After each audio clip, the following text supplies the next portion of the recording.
6টি ডট থেকে দারুণ একটি ড্রয়িং হবে। প্রথমে দেখুন এভাবে নিচের 2টা ডট ক্রস করে দিব আমরা। ক্রস করার পর ওপর থেকে সোজা দাগ নিচের দিকে নিয়ে আসব, আবারও এটার সাথে এটা মিলে দিব। এই দেখুন এগুলোর মাঝে একটি ডট দিব, সোজা করে এটার সাথে লেগে দিব না, একটু ফাঁকা রাখবো। এরপর দেখুন একটি দাগ দিলাম, এই পাশেও আরেকটা দাগ দিলাম।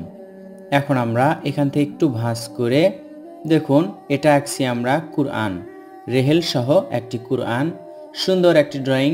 ভিডিওটি শেষ পর্যন্ত দেখে আপনি শিখে নিন আঁকার কৌশলটি, নিজে আঁকবেন, অন্যকে শেখাবেন।